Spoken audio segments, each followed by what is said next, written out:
Muito boa noite, queridos amigos. Deus abençoe a sua vida. Deus abençoe a todos vocês. Aqui quem lhes fala é o missionário Hélio em mais um programa aqui através da sua rádio Jesus 24 horas. Eu gostaria que você também pudesse ouvir a nossa rádio 24 horas por dia, em que estamos passando ainda por um processo aí de mudanças no nosso sistema aqui de transmissão da rádio.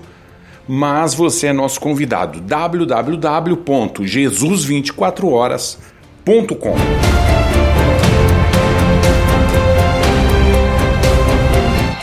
Muito bem, nessa noite eu gostaria de tratar de um assunto muito especial. Esse assunto ele está falando sobre o arrebatamento da igreja. Hoje nós estamos vivendo no dia 8 de setembro, agora são 7h41 e a festa de trombetas, ela terminou de acontecer. E agora nós estaremos indo em Israel, na comemoração do dia da expiação. Muito bem, eu gostaria de falar hoje a respeito de um tema muito especial, que é a relação da fé com o arrebatamento. E eu tenho feito, por várias vezes, uma afirmação que tem se mostrado um tanto polêmica, de acordo com o entendimento de alguns. Porque a minha afirmação tem sido a seguinte: você só recebe o que você crê. Você só recebe o que você crê. Se você não crê, você não recebe. Se você não crê, você não recebe. Muito bem. Isso, em relação ao arrebatamento, também é verdade.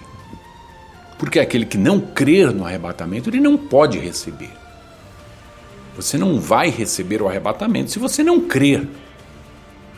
Agora, me fizeram uma seguinte pergunta, que é até inteligente na colocação dessa pergunta, porque a pessoa que me escreve, ela diz o seguinte: só recebe se crer?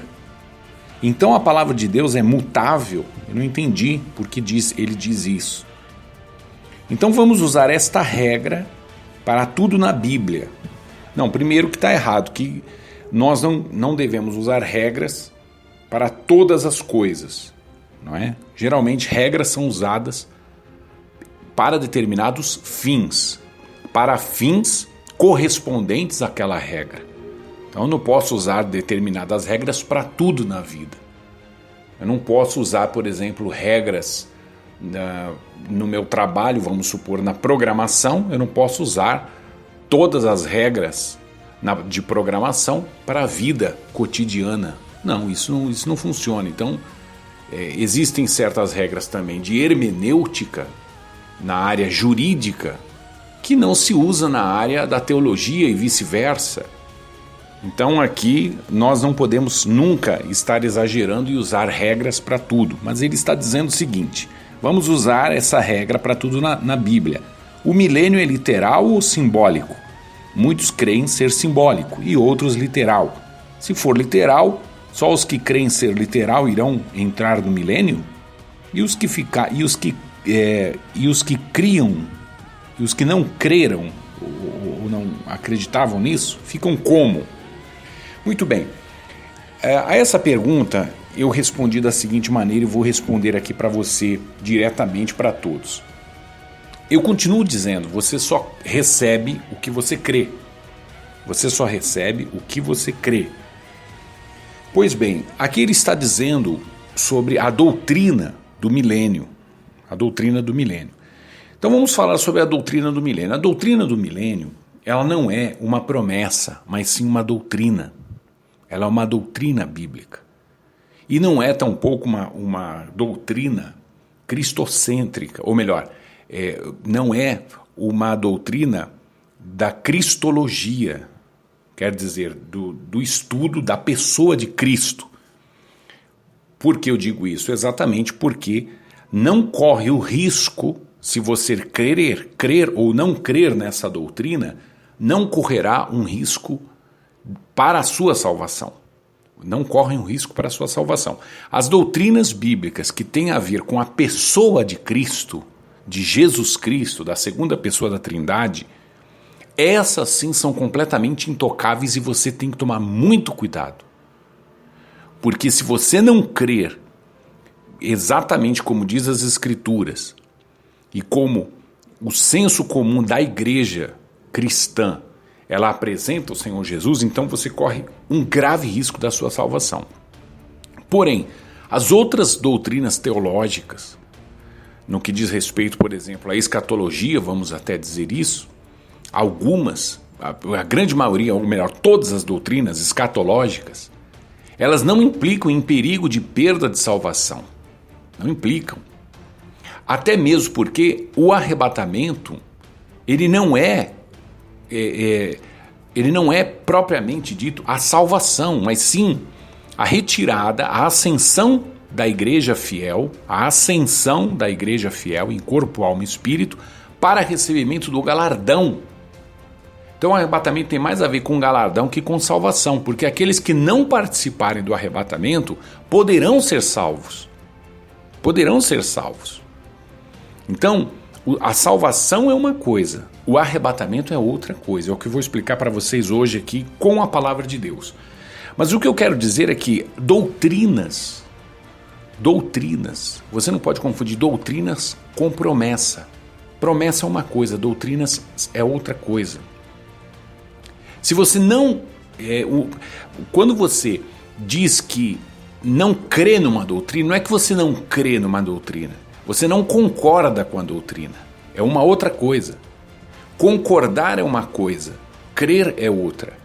Discordar é uma coisa, não crer é outra. Ser incredulidade é uma coisa, discordância é outra. Então, a fé ela tem que ver com as promessas e não com as doutrinas. Então as doutrinas, a minha relação com as doutrinas é de concordar ou discordar com doutrinas. O milênio é uma doutrina, porque ele não é uma promessa, ele não é uma promessa direta para o indivíduo, mas é um ensinamento escatológico.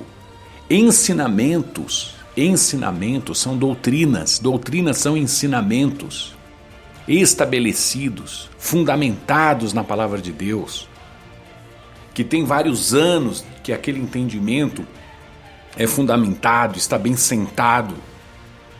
Então isso é uma doutrina. Doutrina, você pode discordar ou concordar. Você concorda ou discorda da predestinação? Vamos supor. Você concorda ou discorda com o calvinismo? Você concorda ou discorda do livre-arbítrio? Vamos supor. Isso não vai interferir na sua salvação, porque livre-arbítrio ou predestinação não são promessas, são doutrinas. São doutrinas. Agora existem também outras doutrinas, outras interpretações. Agora vamos falar até de interpretações, que nem doutrinas são. Interpretação é o modo que você entende uma doutrina. Isso é outra coisa, mas que também não tem a ver com fé, que tem a ver com discordar ou concordar. Há igrejas, por exemplo, que não se permite que a mulher corte o cabelo. E isso não tem nada a ver com promessa, isso não tem nada a ver com salvação. Porque a salvação da alma, a alma, pelo que eu sei, a alma não tem cabelo. O cabelo não está ligado à alma. É óbvio que se uma mulher cortar o cabelo careca, raspar a cabeça careca, e além disso não ser nenhum pecado, isso vai parecer um pouco estranho para algumas pessoas. Para mim não vai parecer estranho, mesmo porque eu posso até pensar que aquela pessoa teve algum problema, não sei, de piolho, não sei, ou teve algum problema sério de saúde, um câncer, está fazendo um tratamento de quimioterapia. Eu não me espantaria de ver uma mulher careca, um homem, quem quer que seja.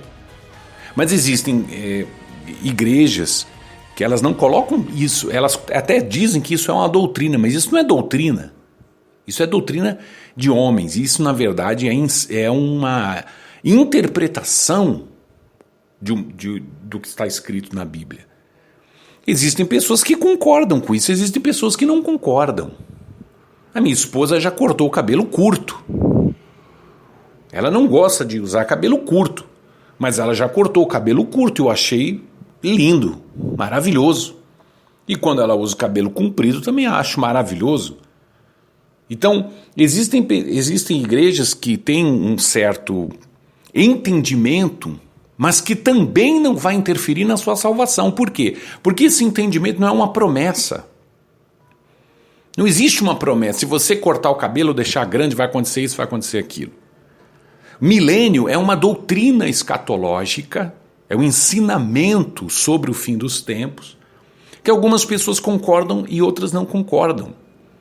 Eu estou completamente de acordo porque eu creio que, literalmente, o que está escrito lá em Apocalipse, capítulo 19, 20, 21, é o que vai acontecer.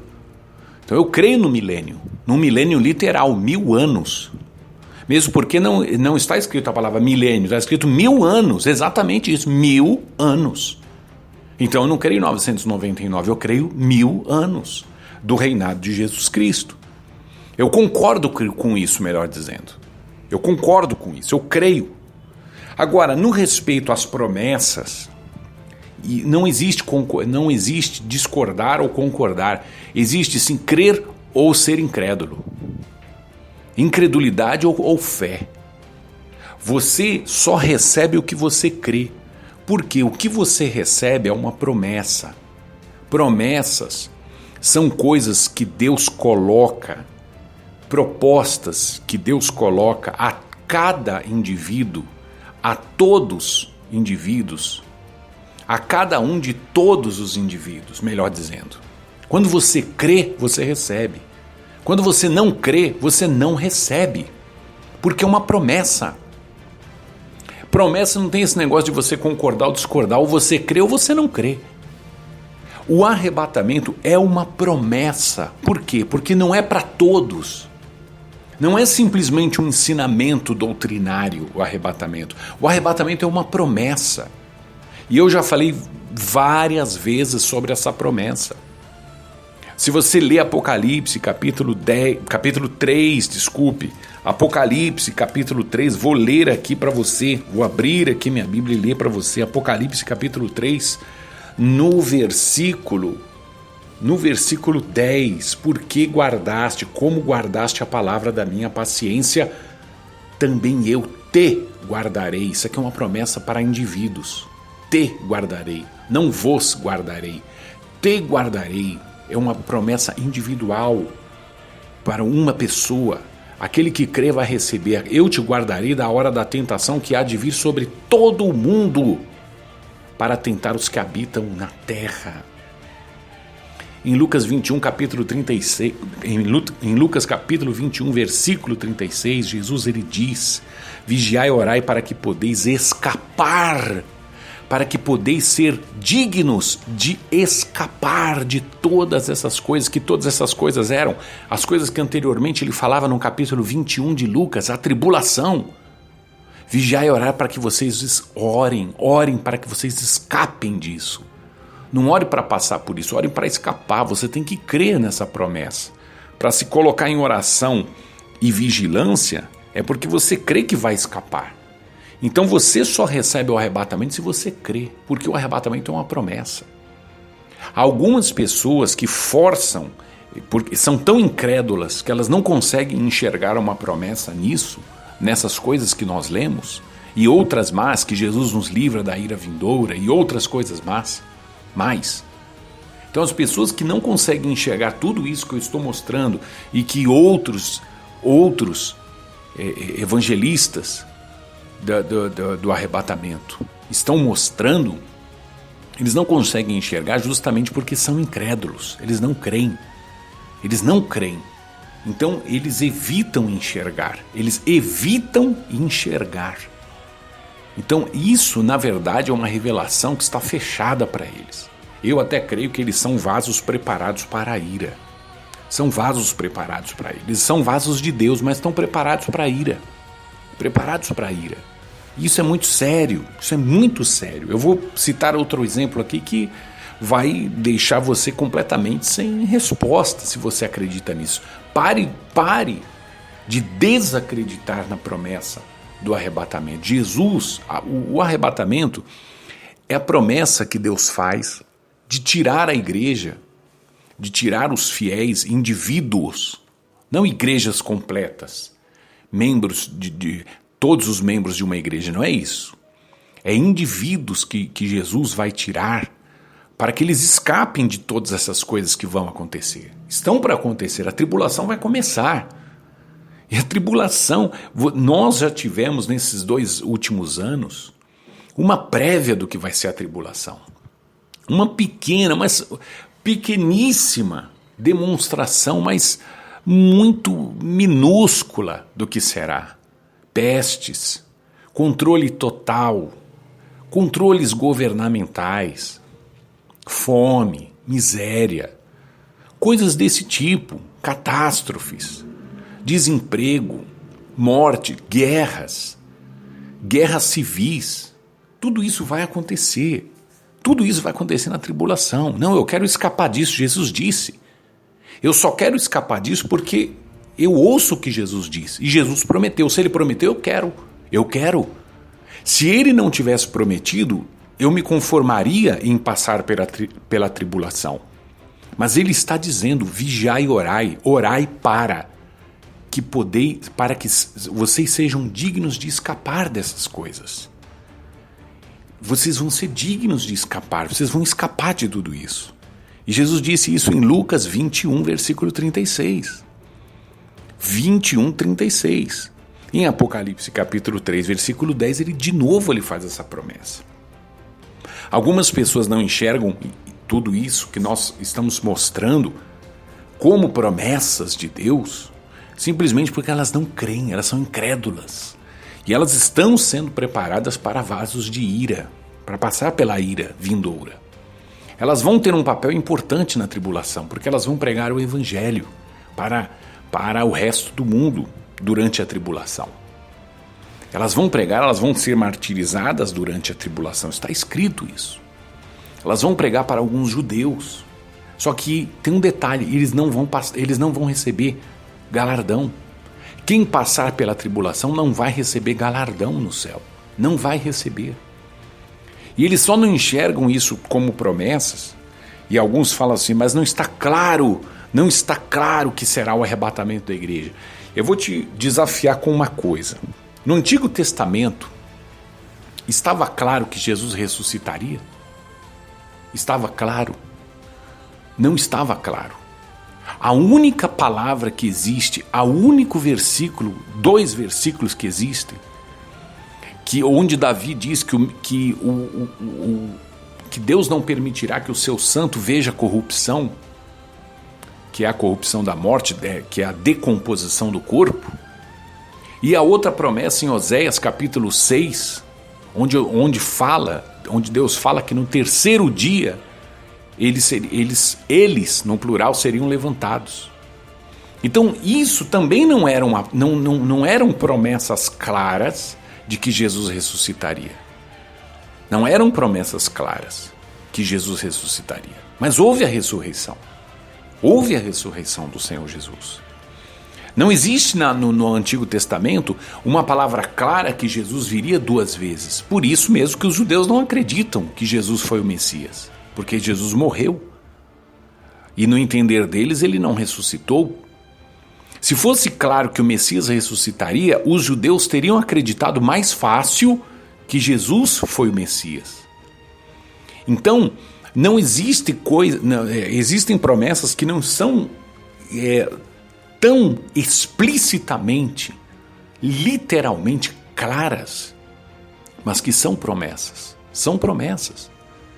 Então o arrebatamento, para mim que creio, está mais do que claro em Apocalipse 3:10, em Lucas 21:36, lá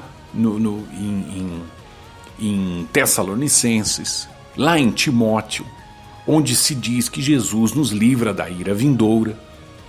E eu entendo o que significa a ira vindoura. A ira vindoura não significa o inferno.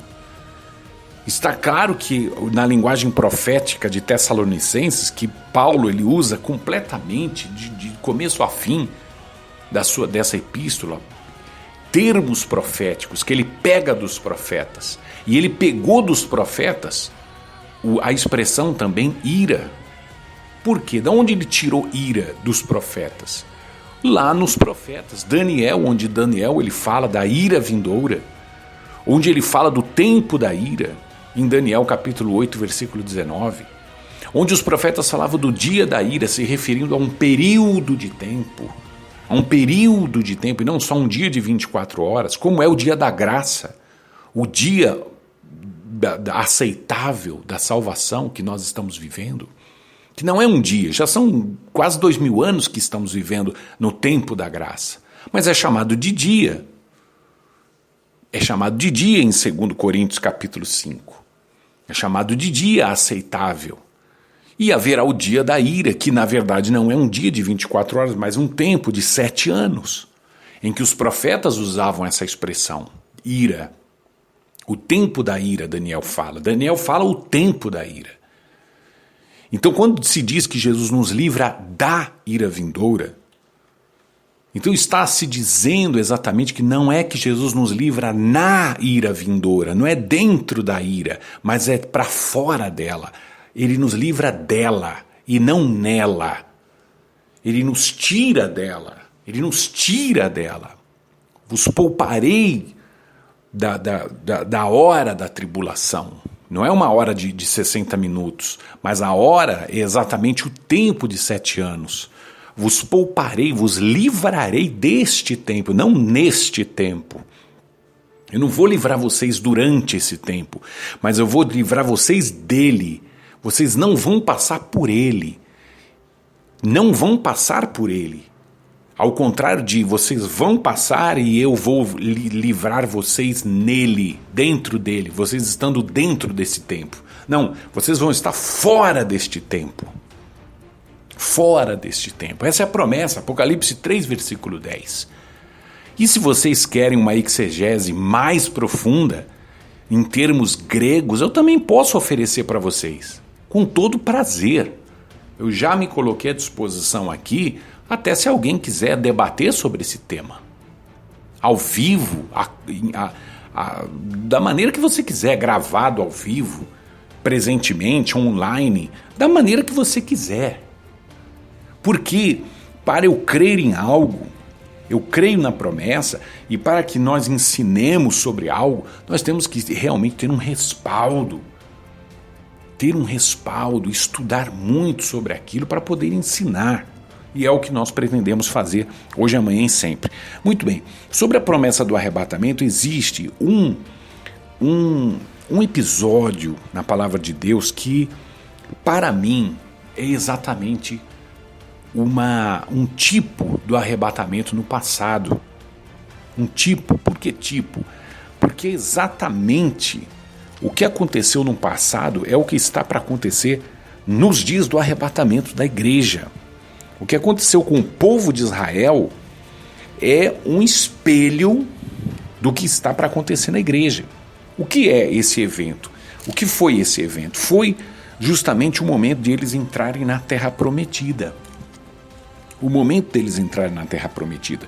E isso é tão forte quando fala em 2 capítulos da Bíblia, mais detalhadamente, que é 1 Coríntios capítulo 10, olha só, 1 Coríntios capítulo 10 e Hebreus capítulo 3 e 4.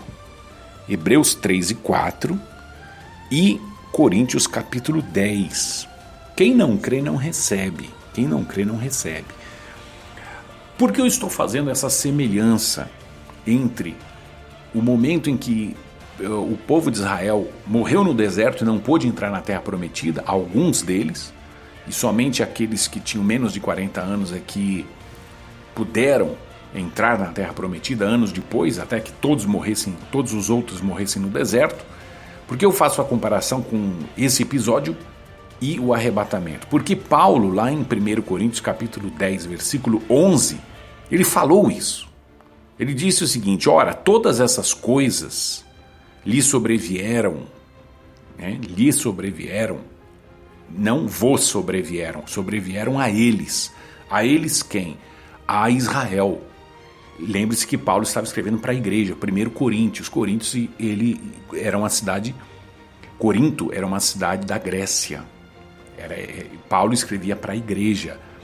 Essas coisas sobrevieram a eles, aos israelitas, que eles passaram pelo mar, foram batizados na nuvem, como também no mar, comeram da mesma comida espiritual que era o maná, beberam todos da mesma bebida que era a água da rocha, mas Deus não se agradou da maioria deles. Por isso foram prostrados no deserto. Essas coisas foram nos feitas em figura, olha só, uma figura profética. Aquelas coisas que estavam acontecendo com Israel são figuras para nós, figuras proféticas. Olha só que coisa linda. E no versículo 11 diz assim: todas essas coisas sobrevieram a eles como figuras, de novo, figuras, sombras, tipos, e estão escritas para aviso nosso. Estão escritas para aviso nosso. Eles não entraram os israelitas, não entraram na terra prometida. A maioria deles morreram, mas eles deixaram de ser povo de Deus? Não. Eles deixaram de ser salvos? Não. Entrar na terra prometida, não entrar na terra prometida significou que eles foram para o inferno? Não.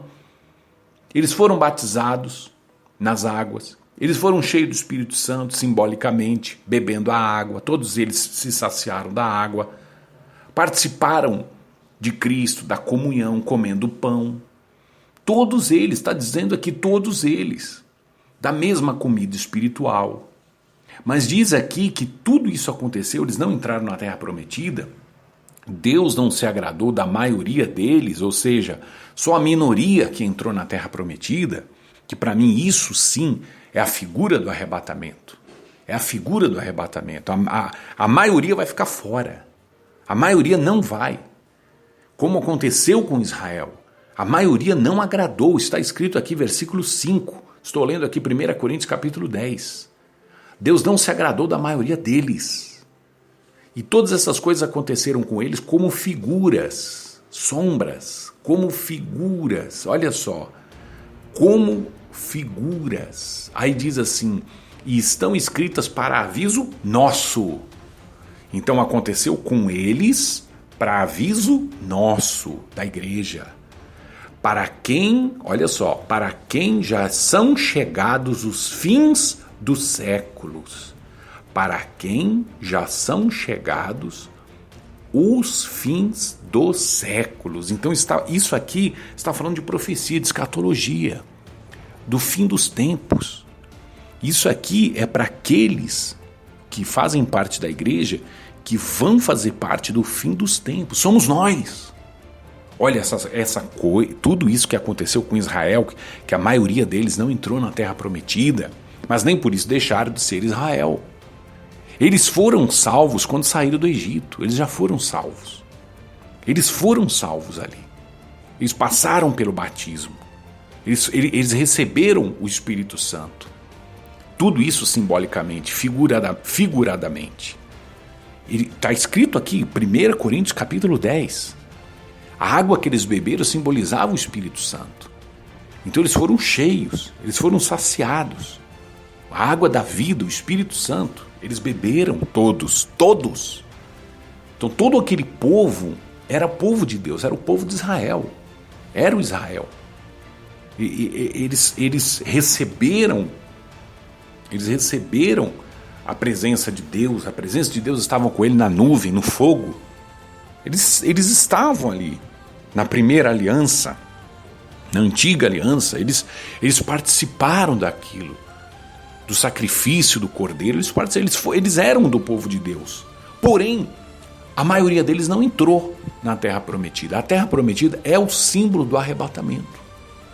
Deus não se agradou deles, e essas coisas estão escritas para aviso nosso, da igreja, para aqueles que já são chegados os fins dos tempos, os fins dos séculos. É para nós isto aqui.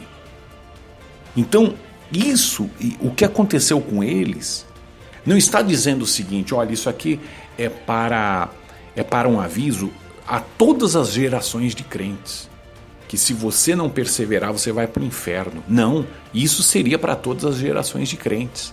Não, mas aqui está falando que aquilo que aconteceu com Israel tem a ver com a última geração, que é aqueles a quem são chegados os fins dos tempos, a última geração da igreja. Então, é um alerta para a última geração da igreja. Qual é o alerta para a última geração da igreja?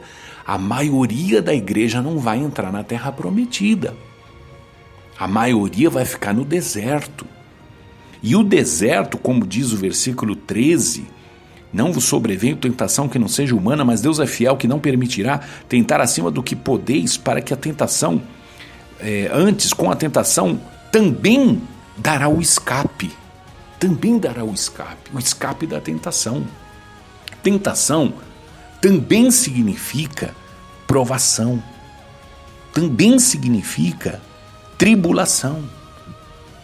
Então nós temos que estar vigilantes, por quê? Porque esse aviso, essa comparação, essa figura de Israel, que a maioria de Israel não entrou na terra prometida, embora nunca deixou de ser Israel. Eles nunca deixaram de ser Israel. Deus não falou assim, vocês não são mais meu povo. Não disse isso. Porém, eles não entraram. Por quê? Moisés também não entrou. Moisés não entrou na terra prometida. Moisés não entrou na terra prometida, mas ele não deixou de ser salvo. Tanto que lá no Monte da Transfiguração, ele estava lá. Você concorda comigo? Então, Moisés continuou sendo do povo de Deus, de Israel, porém também ele não entrou. O que significa entrar na terra prometida? No entendimento que eu tenho, e segundo Paulo está dizendo aqui, que isso é um aviso para a última geração da igreja, então tem a ver com o arrebatamento da igreja. A maioria não vai entrar. A maioria não vai entrar no arrebatamento. Não vai entrar. E quando está falando em Hebreus capítulo 3, versículo 4, da mesma coisa, que é que a maioria não entrou, a terra prometida era chamada como repouso. Capítulo 3, versículo 4 de Hebreus, várias vezes você vai encontrar a palavra repouso. 7 vezes você vai encontrar a palavra repouso do povo de Deus e uma vez você vai encontrar repouso de Deus. Então são 8 vezes vai aparecer a palavra repouso. No capítulo 3 e 4 de Hebreus, agora eu estou falando de Hebreus. Preste muita atenção, está falando agora do repouso. E está dizendo aqui, olha só, que Deus se indignou com eles, 40 anos, se indignou, eles ficaram prostrados, caíram no deserto. Eu não li um versículo anterior de 1 Coríntios, capítulo 10, onde diz assim, aquele que pensa estar de pé, cuide-se para que não caia. E aqui está dizendo assim, Hebreus capítulo 3, versículo 17, Deus se indignou com eles durante 40 anos, não foi porventura os que pecaram, cujos corpos caíram no deserto, está falando de queda também. Mas que tipo de queda é essa? Não é uma queda da graça, da salvação, mas é uma queda que você não vai entrar na terra prometida. O que é a terra prometida? É a terra da recompensa. Então, aqui está dizendo que a quem jurou que não entrariam no seu repouso, senão aos que foram desobedientes. E vemos que não puderam entrar por causa da sua incredulidade. Não puderam entrar por causa do quê? Da incredulidade. Quem não crê não é arrebatado. Quem não crê não vai entrar na terra prometida. Embora, mesmo sendo povo de Deus, que Israel era povo de Deus. Mas eles creram que sairiam do Egito. Eles creram que passariam pelas águas. Eles creram que beberiam da água que saía da rocha. O Espírito Santo sai de Jesus, brota de Jesus, assim como aquela água saía da rocha, que é Cristo. A rocha era Cristo, o maná que eles comeram. Mas teve uma coisa que eles falharam em crer, eles não creram na promessa do descanso. E no capítulo 4, versículo 1 em diante de Hebreus, está dizendo assim, tenhamos temor, pois que, porventura, deixada a promessa de entrar no seu repouso, pareça que algum de vós fica para trás. Quem não crê vai ficar para trás. Então, se você não crê no arrebatamento, se você não crê que Jesus vai te tirar da tribulação, então você vai ficar nela. Você vai ficar no deserto, você não vai entrar no repouso. Ah, mas quem me garante que o repouso é o arrebatamento? Você está querendo manipular o texto e falar que e tentar associar repouso, como diz tanto aqui em Hebreus capítulo 3, versículo e capítulo 4, descanso, repouso, você quer falar que é o arrebatamento, mas a própria Bíblia diz que é. 2 Tessalonicenses capítulo 1, versículos 6 e 7, está dizendo que o repouso é o arrebatamento. Está dizendo aqui.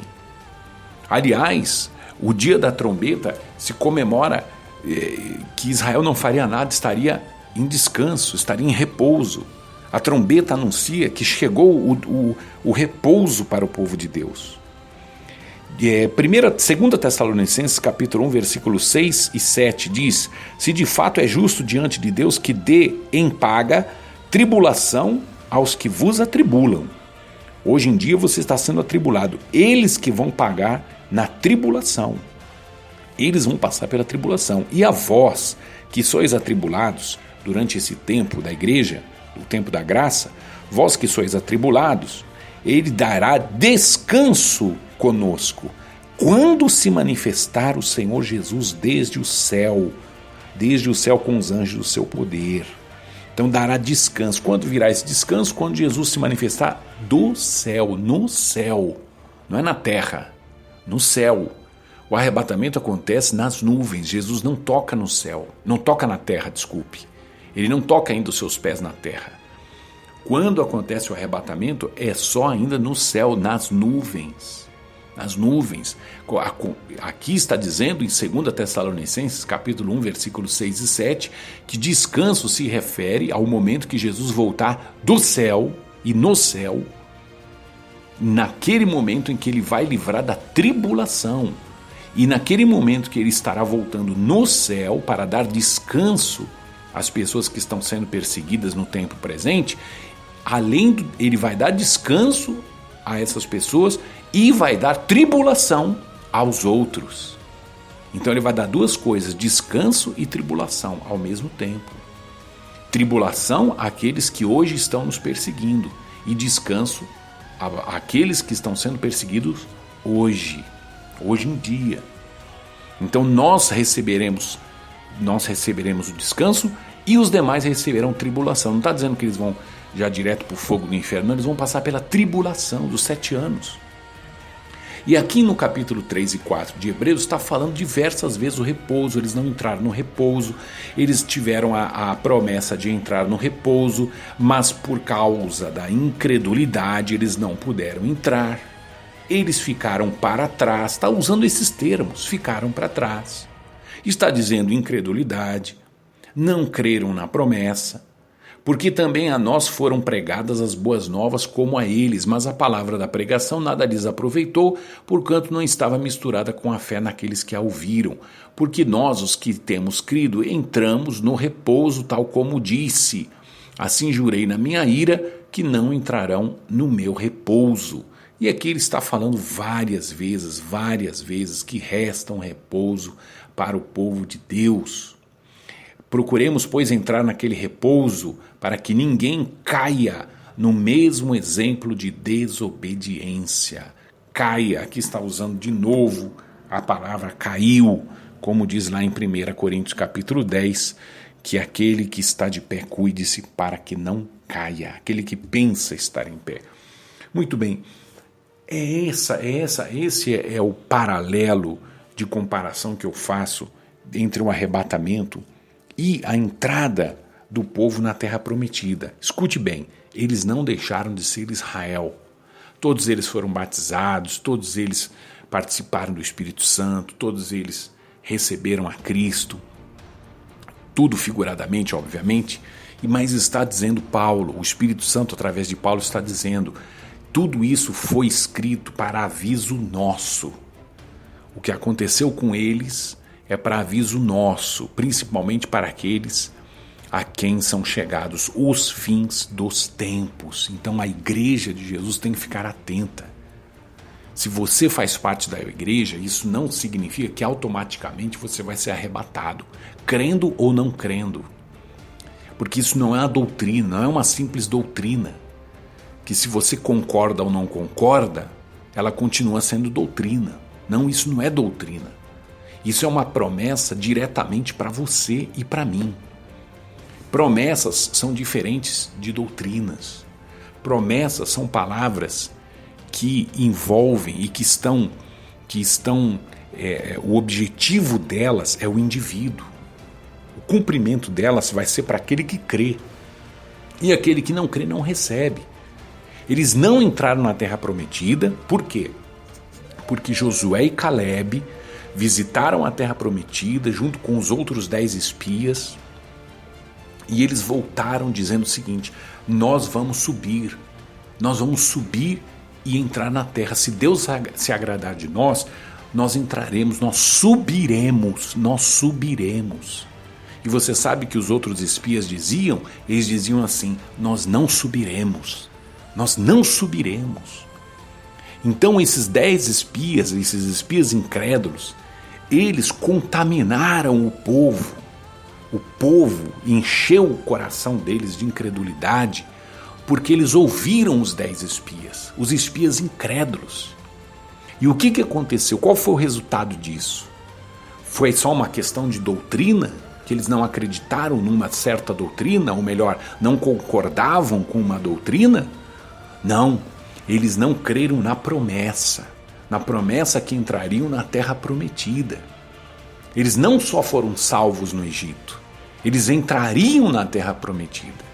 Ser salvo é uma coisa, mas entrar na terra prometida é outra, mais além. É outra promessa, é um outro tipo de promessa. Eles já estavam salvos, já eram povo de Deus, você já é igreja, você já está salvo.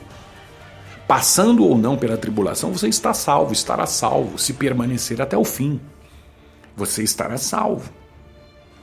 Agora, se você não crê, como aquele povo de Israel não creu que entraria na terra prometida, eles creram que ficariam no deserto, então você vai ficar realmente na tribulação. Quando Jesus vier e se manifestar, ele dará descanso, como diz 2 Tessalonicenses. Ele trará o descanso, e aqueles que não creram não entrarão no descanso. Aqueles que não crerem não entrarão nesse descanso, eles vão passar pela tribulação. Então, o arrebatamento é uma promessa para aqueles que creem. A promessa de Deus livrar da tribulação, vigiar e orai para que podeis escapar de todas essas coisas da tribulação. Lucas 21, 36. E Apocalipse capítulo 3, versículo 10, que eu te guardarei, eu te pouparei da hora da tribulação, da tentação. Olha a tentação aí que Deus promete escapar da tentação. Aquele que crê. Então, arrebatamento não é uma doutrina, arrebatamento é uma promessa. Se você não crê, você não receberá. E ponto final e simples assim. Se você crê, você há de receber. Você há de receber e há de andar conforme o que Deus tem para você, na santidade que Deus exige de nós e, consequentemente, herdará o galardão no tribunal de Cristo.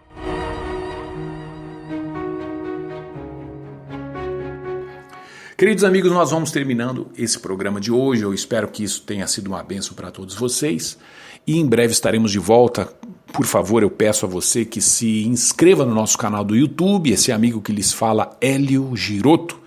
Eu estarei à toda disposição de qualquer pergunta que você tenha a fazer no telefone 993 0500 54 DDD 11 de São Paulo é o nosso WhatsApp. Deus abençoe a todos, um forte abraço e até a próxima.